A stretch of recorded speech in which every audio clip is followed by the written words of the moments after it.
Hi, this is Phil, and I'm here to tell you all about the Capes and Lunatics Patreon. Get early access to all of our interviews, including the monthly Chichester chats with writer and comic book legend DG Chichester, new episodes of classic Capes and Lunatics shows, including The Quantum Zone, This, That, or the Third, and many, many more specials, all completely uncensored. Access starts for $3 a month, full video when you pledge $5 a month. Check out the link in our show notes or go to patreon.com/capesandlunatics. Hope to see you there. Recording has started. Hello, kids, and welcome back to another episode of Marvel Tales in the 31st Century. I am Phil. Joining me, as always, it is he who knows all. It is Star Owl himself. Yes, Justin the Owl, and I'm joined. The people who have video can see my little kitty cat. I've got my little kitty cat Cebele joining me tonight in my office. So she might make an appearance on the camera a little bit. We're talking Guardians of the Galaxy. That's right, kids. We're talking Guardians of the Galaxy. The first 4 issues of 1990, yeah. Now, did you collect this when it came out, Phil? Not really. Most of what I have, which isn't even a full collection, I've gotten from mostly through back issues. But I mean, even still, I still feel like this is like my favorite version of the Guardians of the Galaxy. It is for me, actually, too. Yeah.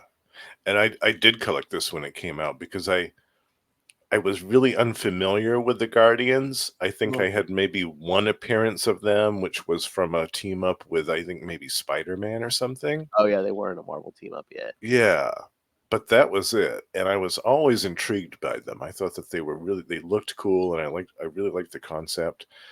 So I remember when this series was announced, I was really excited. And I picked up the first issue, and I was hooked right away. I said, this is amazing. I love this. And I collected this pretty much regularly up until maybe issue 25 or like in the 30s or so, and fell off it. And then afterwards I went back and got a few more back issues. But I'm still missing a chunk of the issues of this series towards the end of it because it didn't have a really high print run towards the end. No, yeah, a lot of them in that era. Yeah. Have high print runs. I think it was maybe the last 15 or so issues I'm still missing. So one of these days I'm going to get around to getting those finally. But yeah, I love this series, and I love these characters. I loved the journeys that all of them took individually and as a team throughout the course of this series. It's so cool. And also I loved the fact that the New Warriors had just started, like just before this. Yeah. So we had 2 new team books that were very different. And yet both of them kind of had the same version of this, or different versions, I should say, of the same character, Van Sastro. And I thought that was really cool, too. I thought, wow, that's great.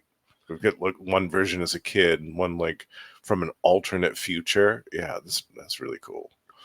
You know what? I was thinking about this, and I'm about to blow your mind. All right, well, you think about this because again, this Van Sastro grew up, became an astronaut, went into space, basically hibernation for 1,000 years. But at some point, I think was it in a Marvel 2-in-1, basically comes back and convinces his young self doesn't become an astronaut, instead becomes Marvel Boy, the New Warriors. Yeah, right. So was the timeline that eventually becomes this Guardians of the Galaxy the original Marvel timeline? That's started, but then once we hit that Marvel 2-in-1 issue, now we've skewed the. That's when it split. Yeah. So this may be the original timeline. Yeah, it could be. Absolutely. I love that. Yeah. I mean, again, the whole Van Sastro things.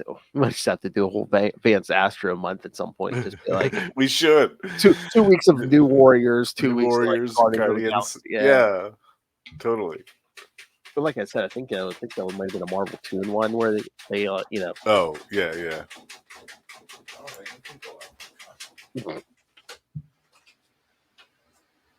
Let me out.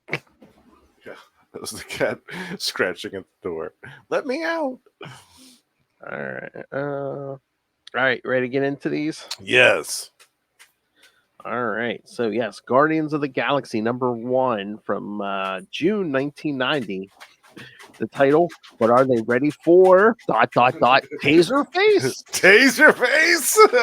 That's right, folks. This is the intro. I love how it's like it sounds like a question, but it's an exclamation point on there, kids. Writer and penciler Jim Valentino, inker Steve Montano, colorist Evelyn Stein, letterer Ken Lopez, and editor Craig Anderson. So yeah, so writer and penciler Jim Valentino. Yeah. And I hadn't been really familiar with his work either before this, but I thought, wow, what a cool style he has. Oh yeah, Very unique. Yeah. yeah. Which again we would see like in that What If issue we covered on Wondercast. That's right. So yeah, so let me open the book here. Yeah, so we kind of jump into the middle of the action here. Yeah. In this first one. Right. They're fighting this sentient machinery. Yeah. Is that a sentient tongue?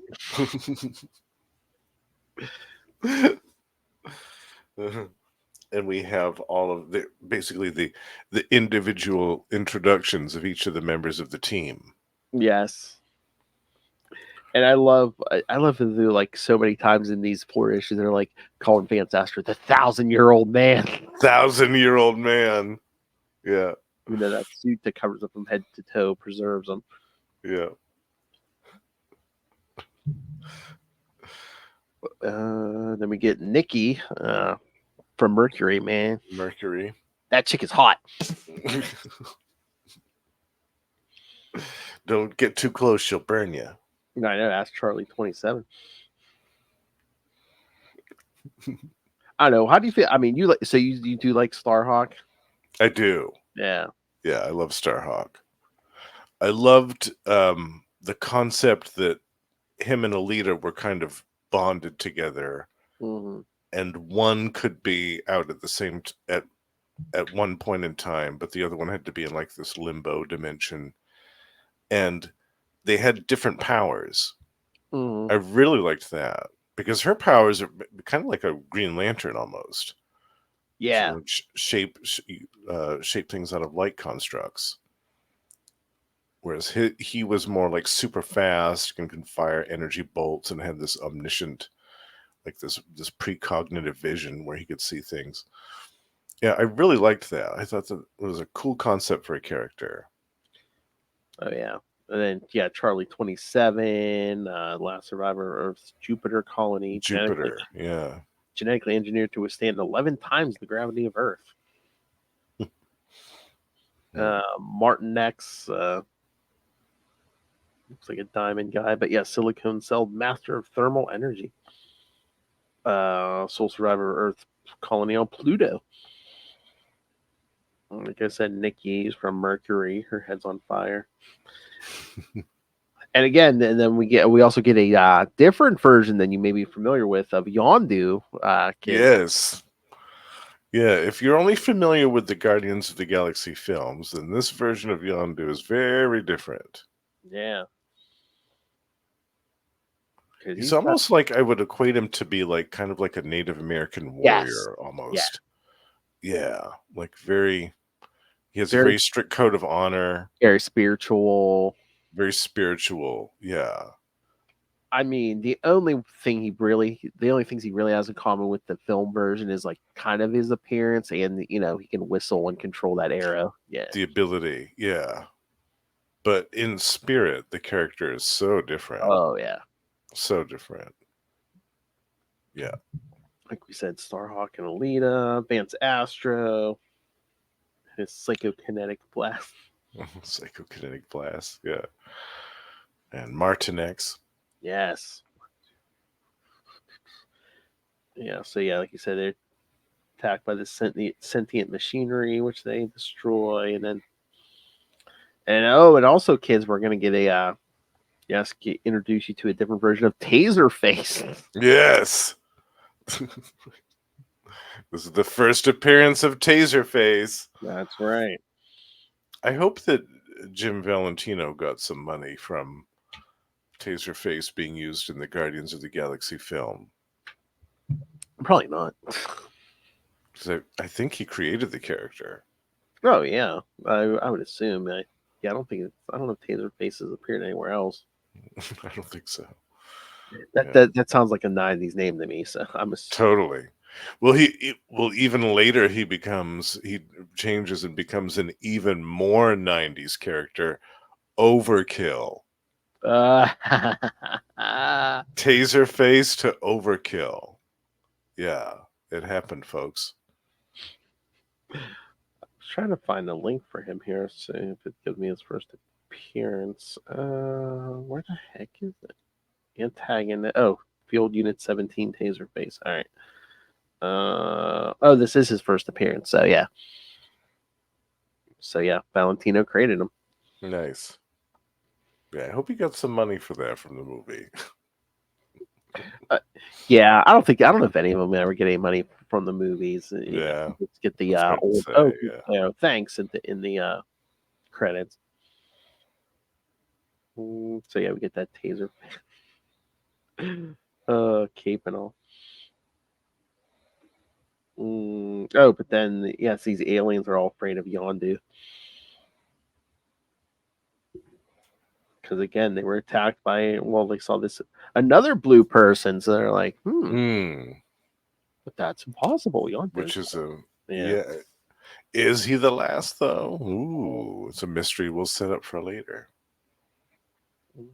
I liked this too because right off the bat, as we see, there's all these subplots that Jim Valentino put in, which continue throughout the course of this series. There's all these cool little subplots of menacing characters scheming in the shadows, or some ancient Marvel legacy coming into play. Yes, a place a place that you might not have expected it to appear, like Ghost Rider or the Phoenix or something. It was so cool. I love it. I love this series. Or what we're gonna get in issue 2. Right. Yeah. I do like the little summary in the beginning. I guess if you're not familiar with the Guardians and their first appearance and stuff. I mean, oh god, but those costumes, but especially Harley 27. Yes, I know. Have you read any of that early Guardians of the Galaxy stuff? Oh, I think I may have read some of those once. It's been such a long time. I've got a couple of. Yeah, I think I read them in reprints somewhere. Maybe it was on the app. I can't remember. Yeah, I've got a couple of great. I picked these up for cheap years ago. These are a couple of hardcovers. One's called Earth Shall Overcome. This one. Oh, nice. Which reprints the very early stuff. And then there's another volume called The Power of Starhawk. This one, which has some of the later appearances of the team. Nice. And yeah, those are some of my favorite little things there. I love those. But yeah, if you ever get a chance to, or maybe we could actually cover it on the show anytime. Oh yeah. Some of that early that 60s Guardians of the Galaxy stuff. It's just so cool. Heck yeah. It's way out there too. It's very bizarre. But yeah, they give like all the their early appearances and their team up with like Captain America and Ben Grimm, and then the Defenders, which is when they kind of Starhawk, and then first Thor comes to the future to help them with Korvac, and then then we see that they come back to the past. Yeah, which I believe we're going to cover. So yeah, yes, Korvac next year on Marvel Tales, we're going to have a whole month of Korvac. Actually, it might be longer than that. I think, if I remember right, it might be closer to 2 months. Yeah. But then they talk about their team up with Spider-Man. That was a Marvel tale or team up. Marvel team up, yeah. Adam Warlock. Yes. Oh God, Adam Warlock and Starhawk in the same room. I can smell the smug already. Oh man, can cut through those egos. And then the meeting of the two Vance Astrovics. Yeah. Yeah. Because he wanted to, old Vance wanted to change his destiny, but of course he didn't. He only awoke the boy's latent psychokinesis and created an alternate reality. I love the plug. You can see the other version as Marvel Boy and New Warriors every month. Yeah.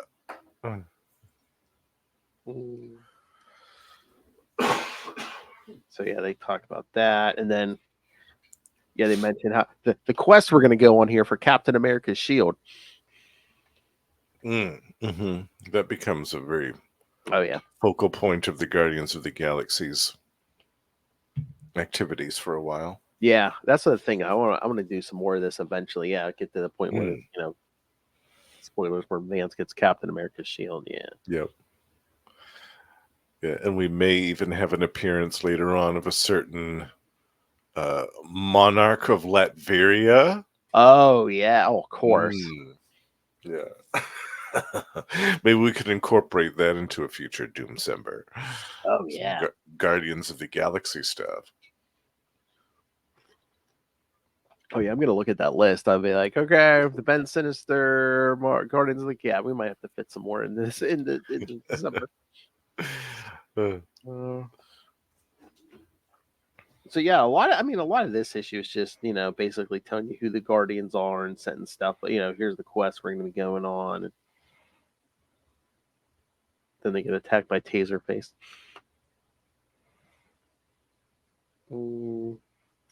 Yeah, again, Blast Vance. The blast is as swift as it is powerful, and the 1,000-year-old man is set sprawl.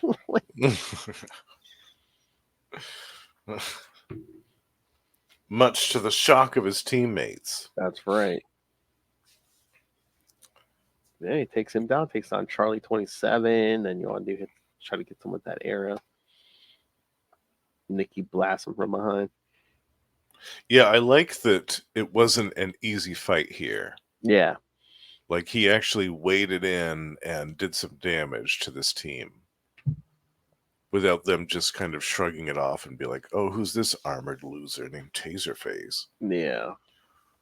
But he even takes down Starhawk with his face blast. I was going to say, that's not just a clever nickname, kids. Yeah, right. He can blast from his face, yeah. Yeah, there's a reason why I am called Taserface. A beam of deadly electromagnetic energy emits from the alien's face, and the one who knows is sent reeling with the brunt of its force.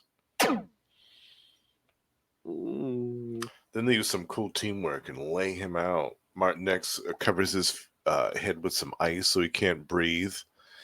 And then Vance Astro hits him with the psychokinetic whammy. Yep. Yep. But then, his people are coming for him. Because, the Guardians are talking at the end. They're basically talking about, they need to discern who their adversary is and all this. And, but yeah, the other people show up. But first, of course, Vance, they're like, his armor, his blasters, Rumble. He reminds me of Iron Man. Yes, there's a strange pattern here. Yes. But then, his people show up at the end and say, yes, they're members of the Stark. Cliffhanger ending. All right. So what you think, Justin? I love this. I was hooked right from the beginning in 1990, and still reading it now, 34 years later. It still holds up as a really entertaining little comic book. I mean, Jim Valentino's art still looks good. The script still flows really well. And I liked how we got the history of the Guardians of the Galaxy without that being the entire first issue. Yeah. Like, they didn't have it be like half the issue of just, by the way, this is what these characters are doing. Because luckily they hadn't had enough appearances then. They had appeared sparsely enough so that you could cover all of their history in 3 or 4 or 5 pages rather than a whole issue. And I liked that. Because they could have gone real into depth with the stuff that they did and had it overwhelm the entire first issue. But it was a smart decision to keep it succinct like they did. Oh, yeah. and just give it the highlights reel. I really liked that. And we have a new villain who, I mean, yeah, he's got a really super corny name, but I mean, the design was pretty cool. Like I said, he actually did some damage to the team in the onset without, they had to use some really specific teamwork to defeat him. And then we have a great cliffhanger ending at the end of it all. I mean, it's fantastic. Yeah. Oh, yeah. What did you think, Phil, the first time that you read this? Were you like, oh, wow, this is awesome? Yeah. I remember, I'm like, I want to read some Guardians of the Galaxy. And yeah, once I cracked this series, I was like, oh yeah, I'm hooked. I wish I'd been in it sooner. Yeah. Nice. That's cool. All right. Should we get to number 2? Yeah. All right. Guardians of the Galaxy, number 2 from July 1990. The Stark Truth. Again, writer, penciler, Jim Valentino, inker Steve Montano, colorist Evelyn Stein, letterer Ken Lopez, editor Craig Anderson. All right, so yeah, this one's right where they ended. Yeah, they're them facing off with the Stark, these aliens with Iron Man technology. I love when that one starts getting a fist fight with Charlie 27. Yeah, I am a Stark, ugly one.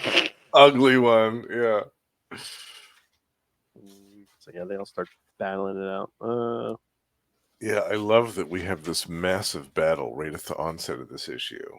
Yeah, this is tremendous.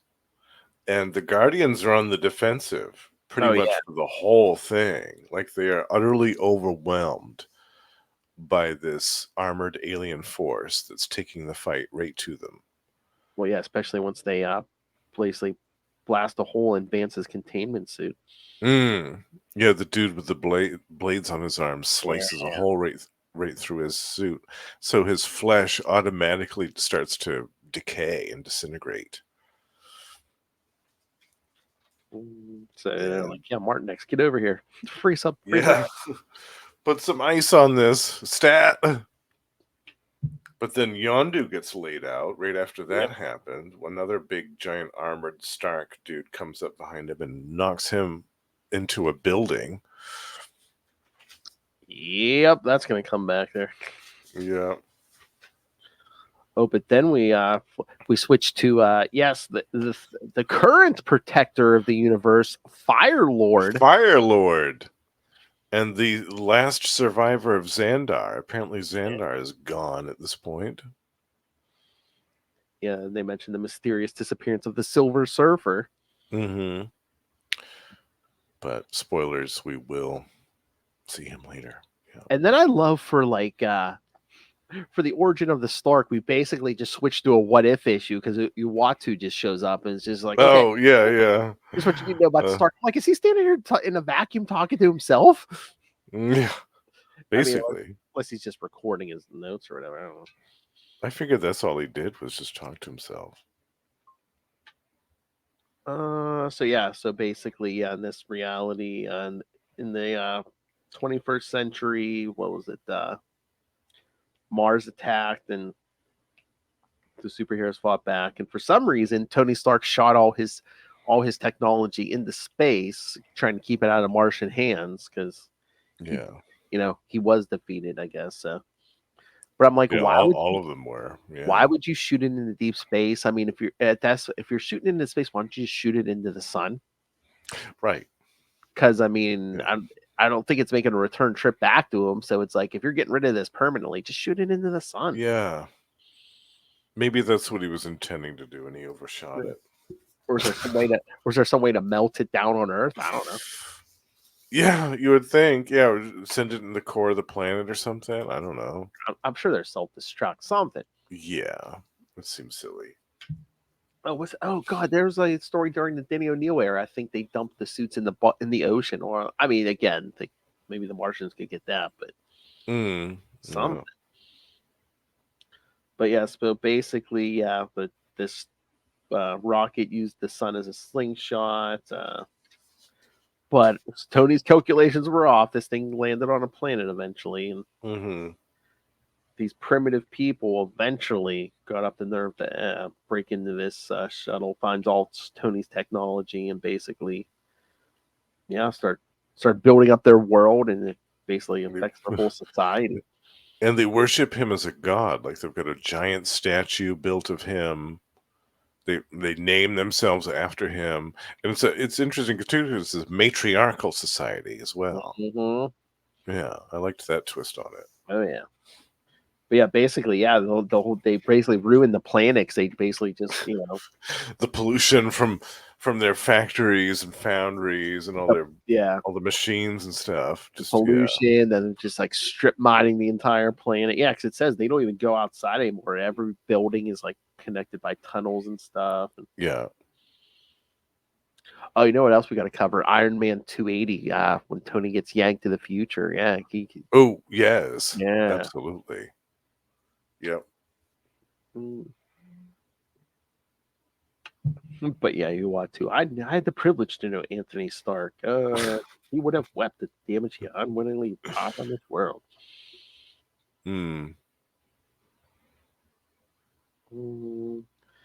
So,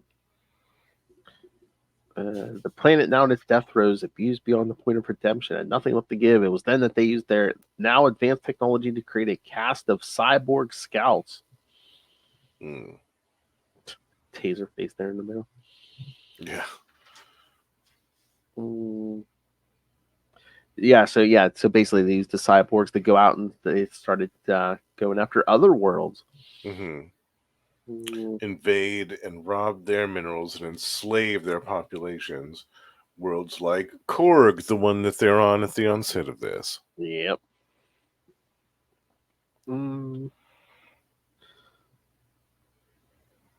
So Charlie 27 seems to notice, yes, this is a matriarchal society, and he's like, yeah, even the the Stark troops are like, they won't like attack Alita, so or no, Nikki, and she's just like, huh, okay. He's like, they tell Starhawk to change to switch places with Alita, so yeah. Starhawk goes up and just changes, and Alita's like, wait a minute, I can't fly. He knows I can't fly. He knows I can't fly. Why did he do that?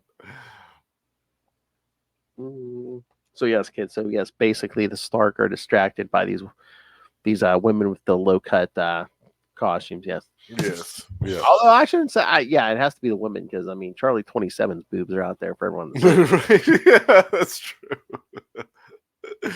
Those are barely covered up. Yeah. And I love how they say, "Kill it, kill the man, her," because the Stark have no clue what's going on. They've never seen somebody transform like that from a man to a woman.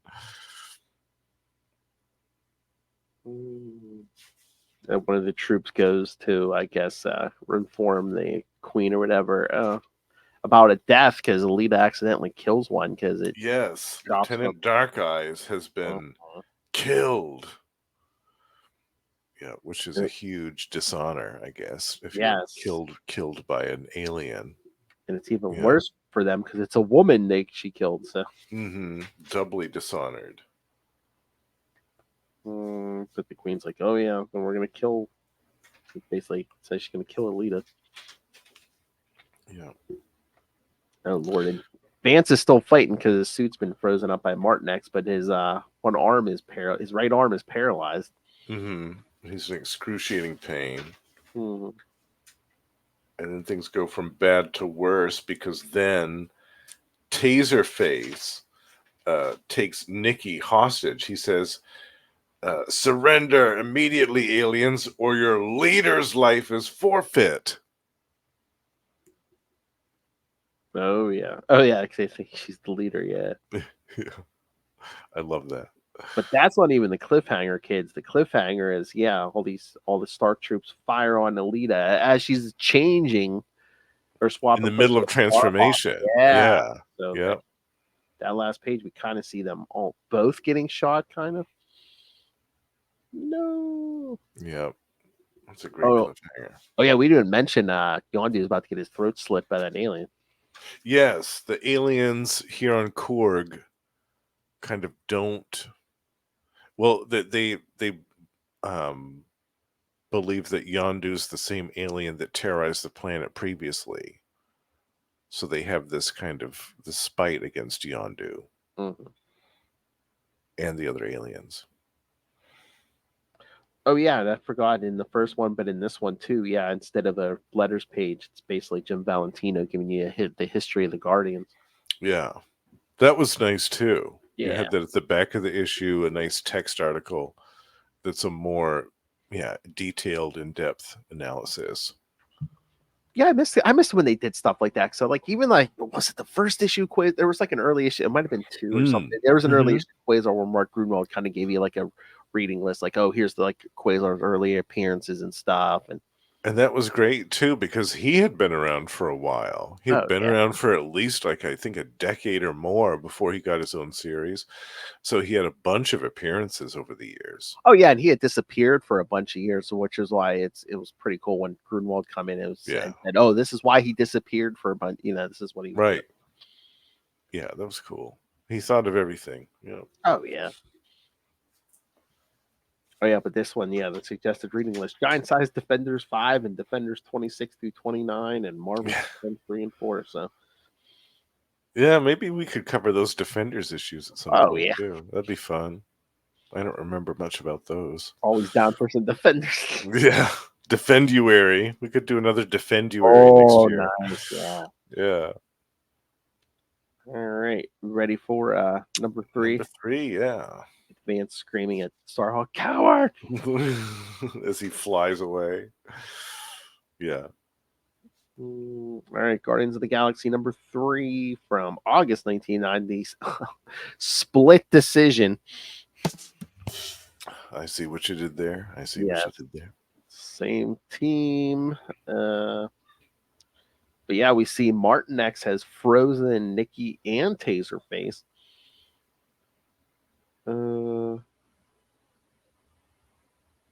But then let's see. No, then they hear Alita. So yeah, Charlie 27 is basically the field general. He's basically like tells Martin X to set up a wall of fire, tells Vance to go check on Alita.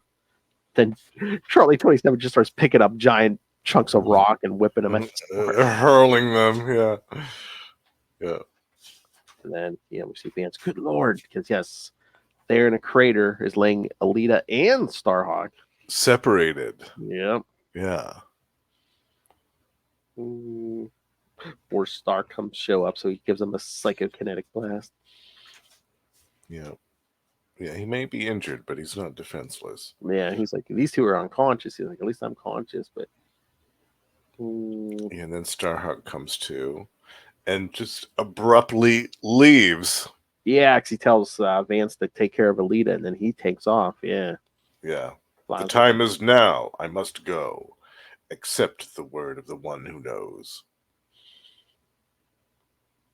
And then back to Yondu. This alien's basically, he looked like he was going to kill him. He's like, no, I can't do it. I'm too weak. But yeah, he said his brother was killed by another blue one. So. My brother's killer. Yeah. Yep. Then we see Firelord again flying past this ship with a group we'll see here soon called Force. Yeah, the introduction of Force. Yes. Yeah, we'll see a lot of them before too long. Oh my. A woman named Broadside. Broadside. That's unfortunate. Yeah, there were some great early 90s character names in this series as well. Yeah. Taserface, Broadside. Broadside. So yeah. Photon. So the ice is starting to melt on Nikki and Taserface. So yeah, Nikki can breathe again, but Vance zaps Taserface again. And then while he's unconscious, Nikki blasts him again. Yep. She's like, now I'm all right. Doesn't kill him, but he'll wake up with every bone in his body in excruciating pain. Yeah. That's going to hurt. Oh yeah, then we get that almost splash page of Charlie 27. Yeah. Yeah, he's not messing around anymore. I mean that early spacesuit was kind of silly, made his head look like a weird shape, but I mean it looks like he's almost looks like an S&M costume there. Yeah, totally.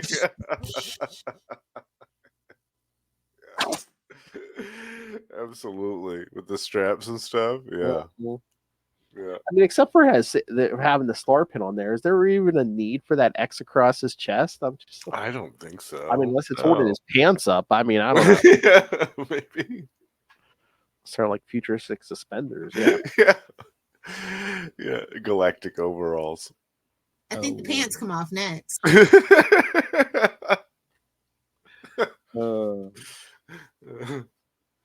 And then we get to the Stark planet and see the elders arguing about what to do. Yeah. Oh, there's another Tony Stark statue.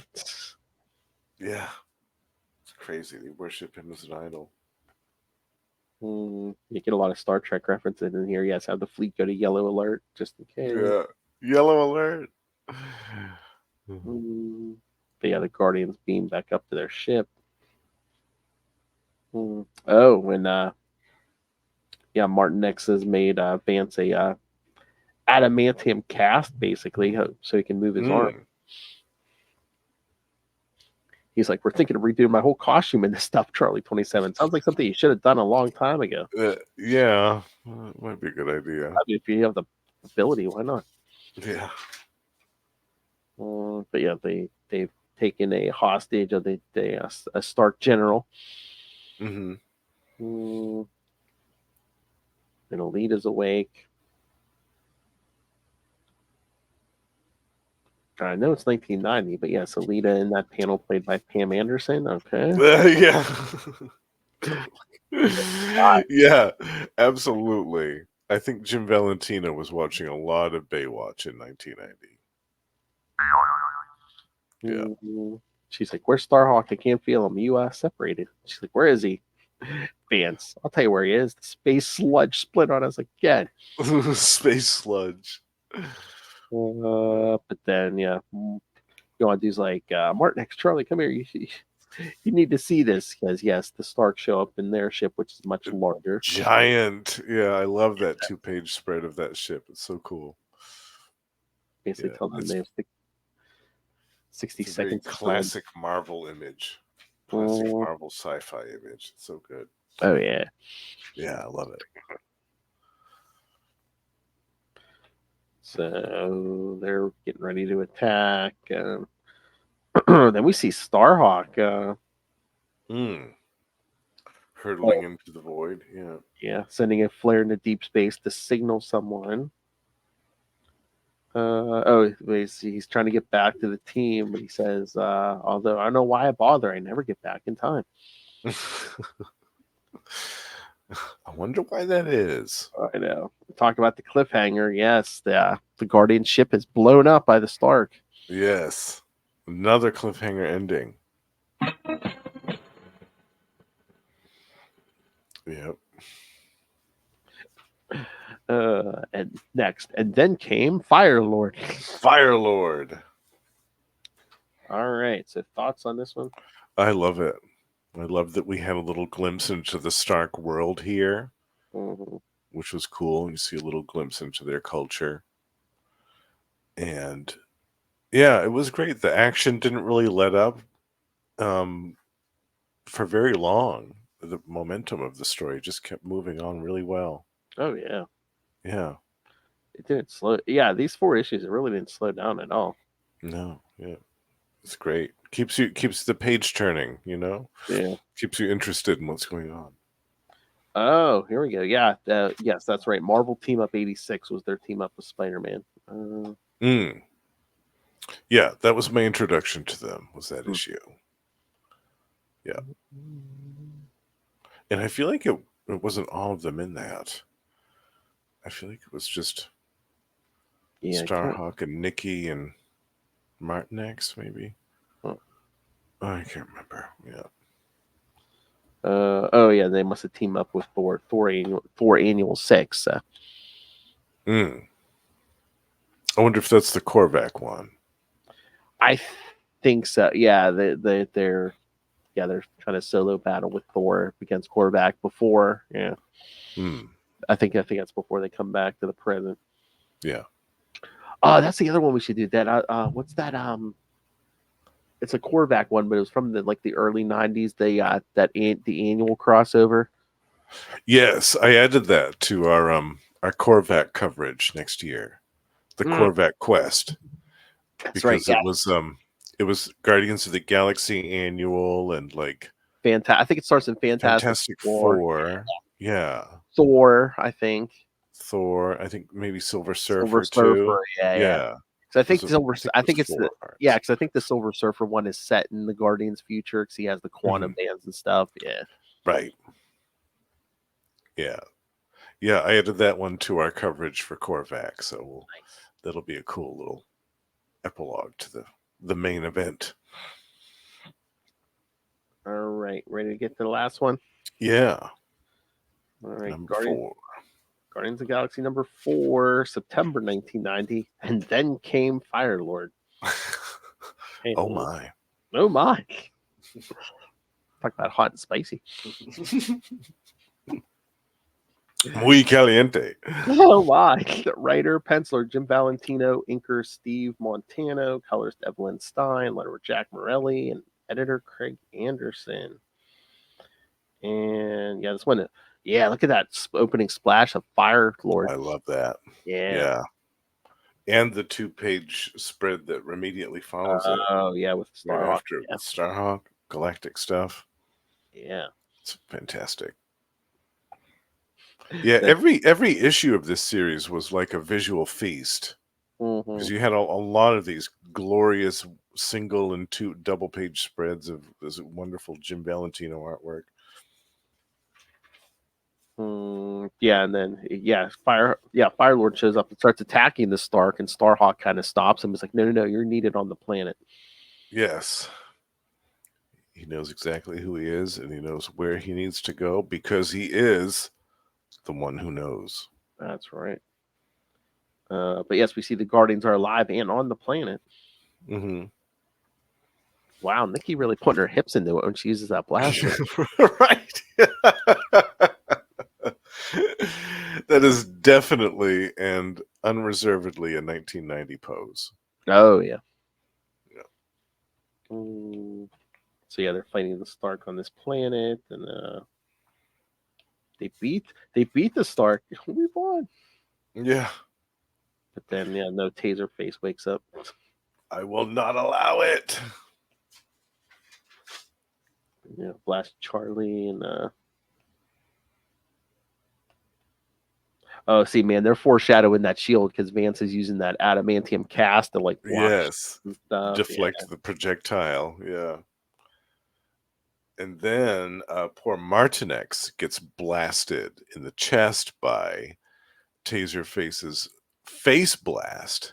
Yeah, he's losing shards of himself. Yeah, and a whole bunch of his outer crystalline skin comes flying off. And then Alita throwing up the shield, putting her hips into it also. Yes. Yeah. Oh, and then we have another 2-page spread after that. That is so nice. Yeah, with Firelord, and then get those little mini pins, all the Guardians of reactions. Yeah. And Nikki is immediately enamored with him. He's gorgeous. I guess it would have been 2 on the nose if she would have been like, "Oh, he's hot." Yeah, right. Yeah. I love that. Motherless Kirk. Yeah. So yeah, Taserface is really trying to blast the Firelord. I'll give you one last warning: surrender or die. Yeah, another splash page when he blasts Taserface. Yes. Yeah. Oh man, the defeat of Taserface. Harkov's bones. I love Alita. I never expected the protector of the universe to be so bloodthirsty.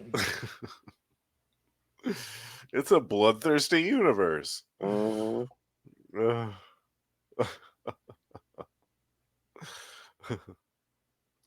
Oh yeah, because then we get back to that team force here. mm. Hmm. And here we go. There's our blue person. Is that Photon? Photon. Yep.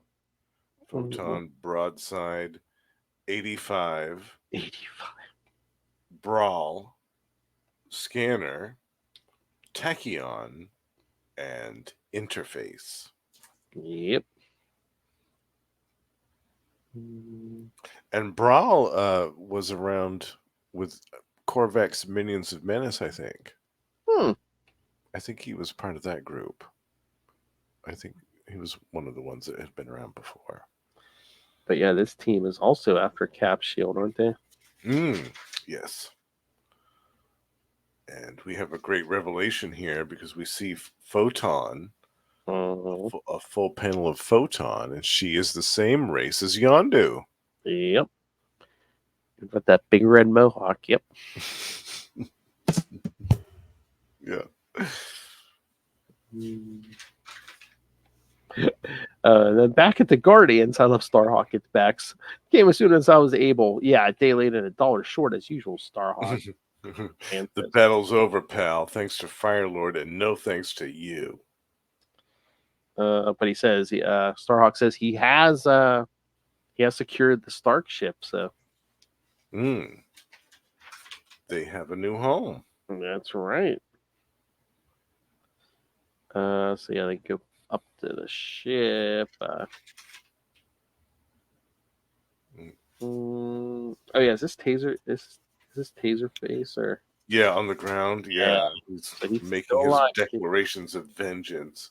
Yep. The next time we see him, he will undergo another transformation. Treat me like KFC, will you? I'll get you my revenge.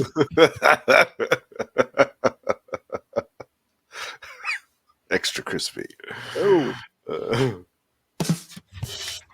But yeah, the Guardians are checking out their new ship, which of course is bigger, as we saw. So. Yeah.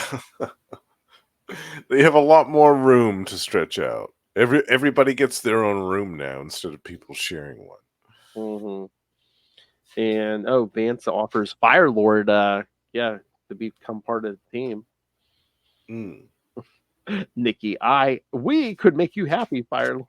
Yeah, she is really enamored with this guy. Firelord, yes, child, I'm sure you could. Oh, child, oh. That's true. He is significantly older. Oh, yeah. By a few thousand years.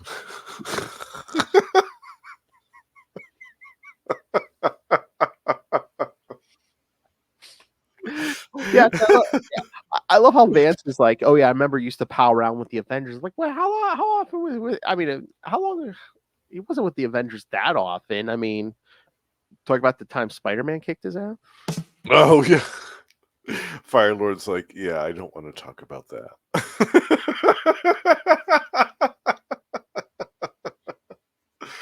He's like, yeah, that's a sore subject for me. Please don't bring that up again.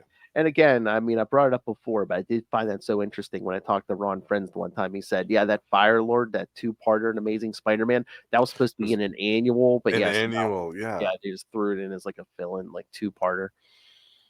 See, I would have loved for it to have been the annual and have it be a much longer fight. Oh, yeah. Because, I mean, the fight that we got was great, but I feel like that could have been like, an annual length. Could have did like slugfest. 64-page annual from totally. Front to back. Yeah. Man, I love that idea.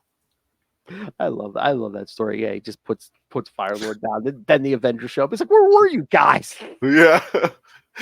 And they're looking at him like, are you all right? Do you need to talk to someone? We're like, whoa, stop beating on him. No, he's gonna kill me. No.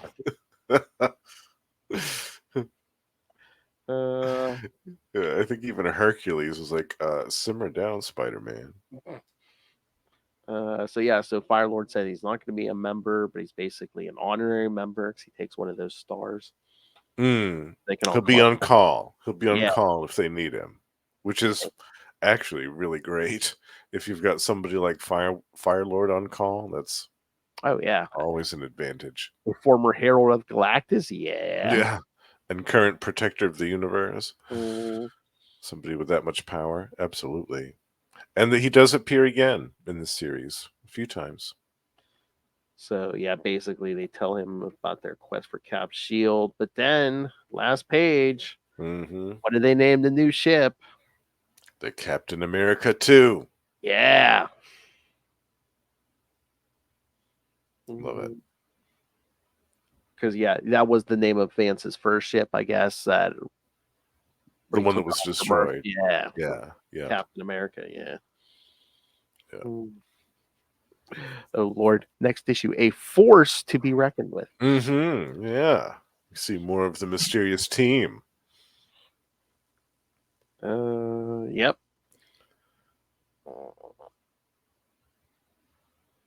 I was just looking at this. I guess it was still history of the Guardians in this one. Yeah. Yeah, that continued on, and then they Oh, we got to started the cover. letters. We got to cover. We have to force Little Hellfire to do a review What's of that? Marvel 2-in-1 69. Oh, which one's that? Well, oh, is this the? Was that the one maybe where? Oh, it says the final detour made by the Guardians before returning to the future involved the second meeting between Major Vance Astro and his teenage counterpart. Oh, that might be the one where he actually changes the timeline and convinces him. Oh, no astronaut. kidding. Okay. Boy. Oh, that's so ironic, man. He's 69 in the timeline.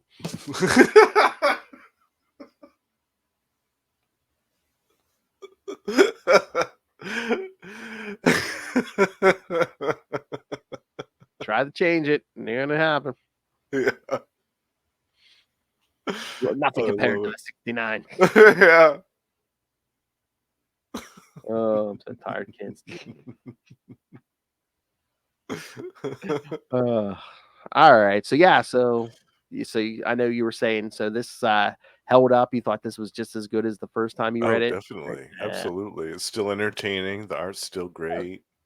Yeah. And this first story, I mean, for 4 issues, it breezes right by. And it still, yeah, I still think it holds up well. Yeah. 34 years later. I do.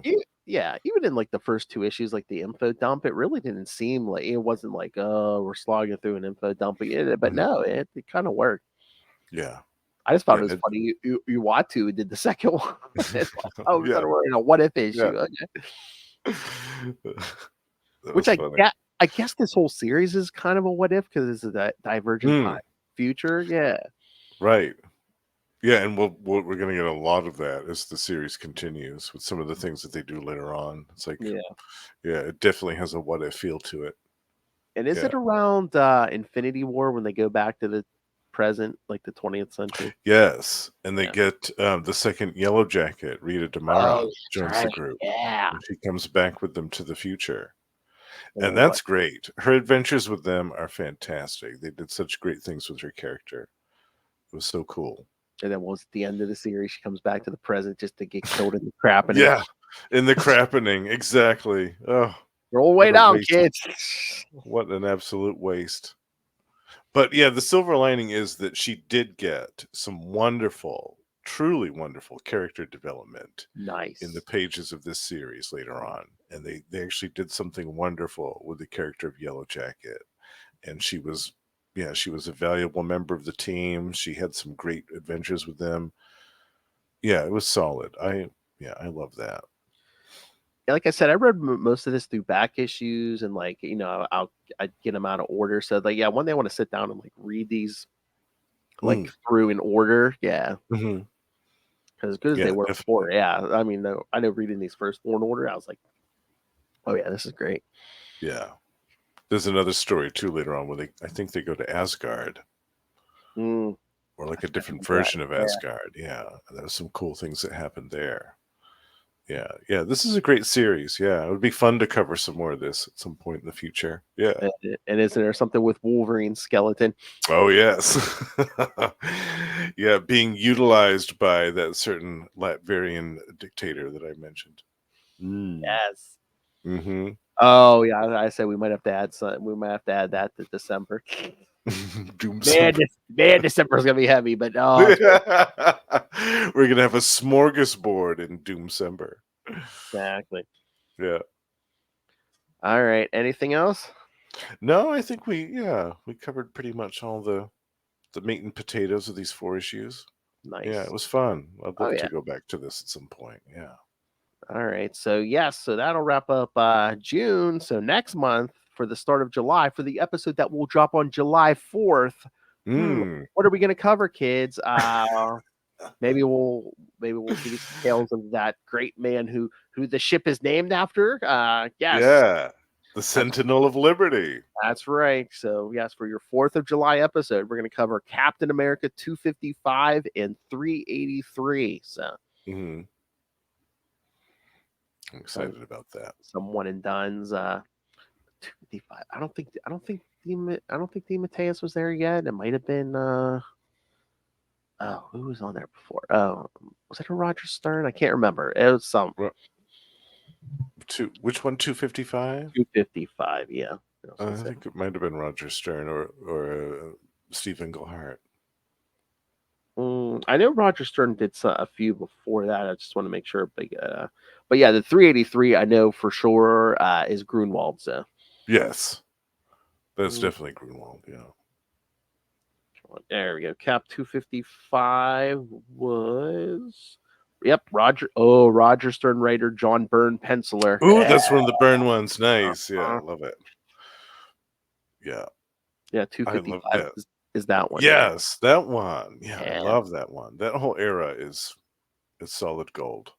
Oh, that's Roger what I Stern said. and John Byrne. My God, what a combination. Anyone asks me about Cap recommendations, I say you basically start with Roger Stern, it was like 247 or something, and you basically go through like Mark Waid. I mean, that's like a 10-year at least. Yes. It's over 10 years because I mean, I think what Grunwald did 10 years just by himself. So Right.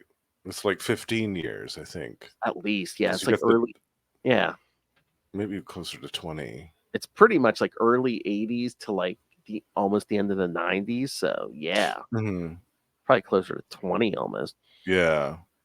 I But would yeah. even include some of the late 70s stuff in that. Yeah, I think that's when the Roger Stern and John Byrne stuff was. Oh yeah, the late 70s might have even been. Yeah. So Yeah. I would take that whole. I agree. Yeah, I'd take that whole 20-year block and make that like the essential Captain America reading.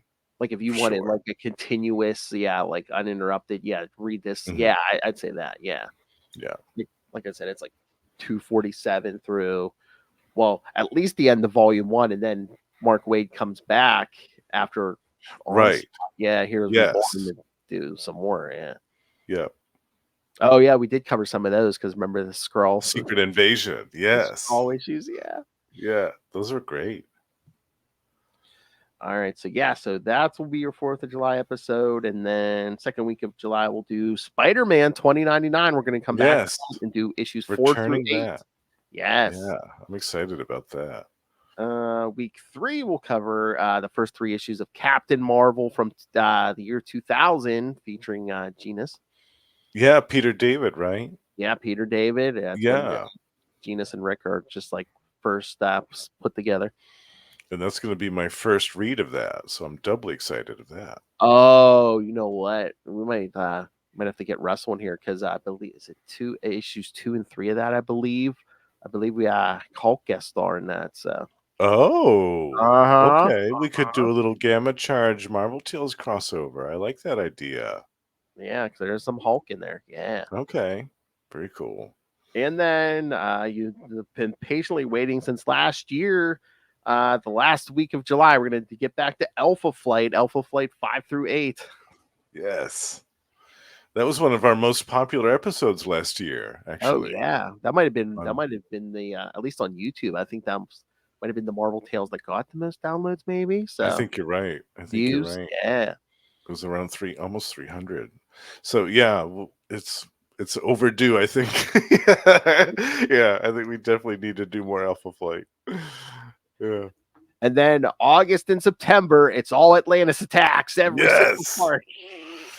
Get ready for 2 months of Atlantis attacks. It's gonna be Oh God! Someone's favorite biscuits on that first cover too, great. That's right. in all his Yeah. glory. All right, Unfortunately, he's covered up for most of that story afterwards, but that's all right. that's the whole Marvel universe. You'll find a biscuit in there. Oh yeah, absolutely. All right, yes, kids. So send us your thoughts on all of that. Email us CapesandLunatics@gmail.com or call the voicemail 614-382-2737. That's 614-38-CAPES. And again, you can always send your thoughts on this episode too. Love to hear your feedback on this one.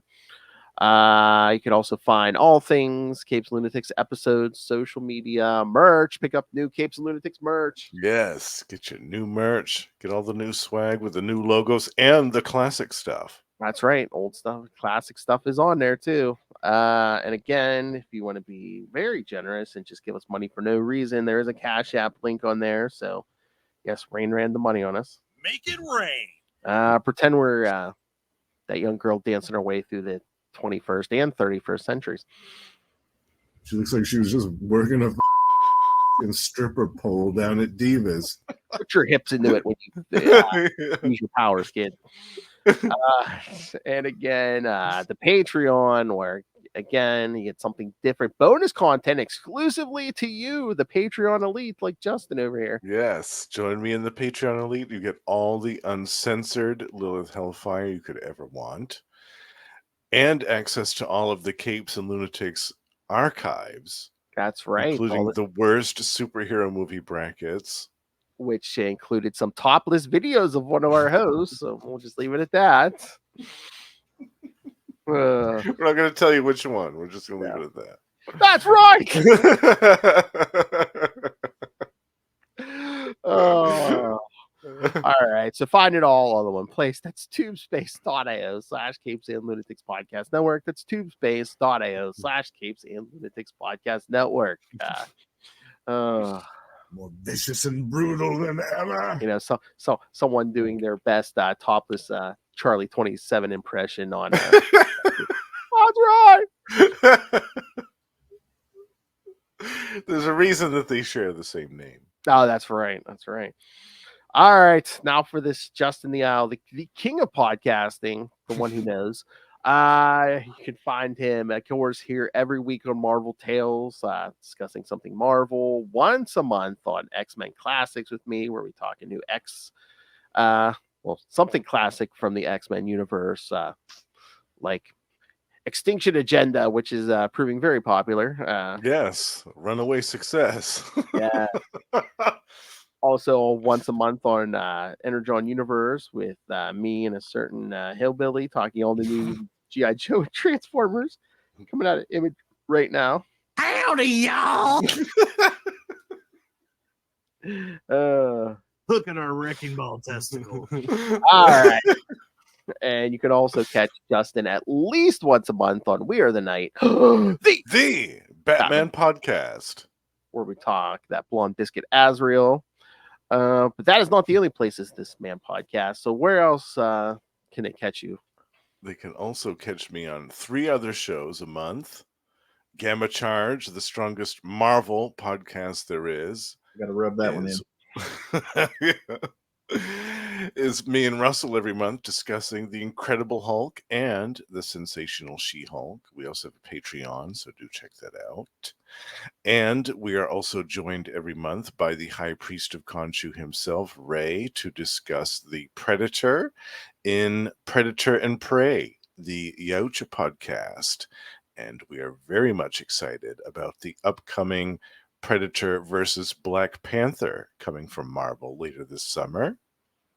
And last but not least, the Lost Library of Legends, my solo show dedicated to the lost and forgotten comic book series of the past few decades, is still going on. And by the time that this episode comes out, I will have a retrospective on an Image Comics series from 1993 called Wildstar. We're going back to the 90s here, bitch.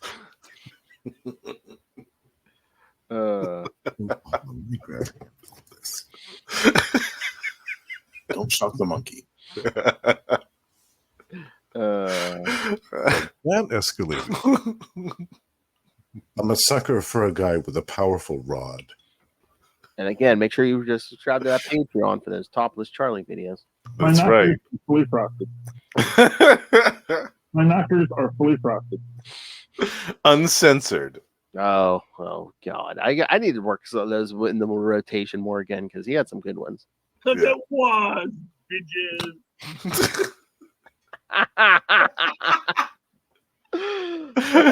My favorite was you've got to give your wife something. Oh, yeah, give your wife something. Yeah. Where is that? We're doing me now. Oh, yeah, here it is. Give your wife something. Yeah.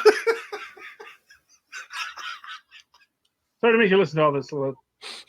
Give your wife something. I like gorillas, and I won't apologize for it. I'm that kind of freak. Like the penis. In the butt is fine. That's an interesting artistic choice. Oh, I'm going to wear a gimp mask and murder people. Everyone loves cocaine. Yeah. All right, kids. Yeah, I think enough for AI to work some magic. All right. Again, thank you for joining us. Again, come back next week and celebrate our country. Yes. The Sentinel of Liberty. The Sentinel of Liberty. And a couple of great classic issues. Oh, that's it. I don't want to cover one Cap when they're trying to get Cap to run for president. Oh, yeah.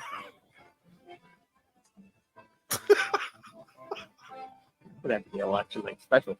All right, come back next time, and remember, throw your hips into it.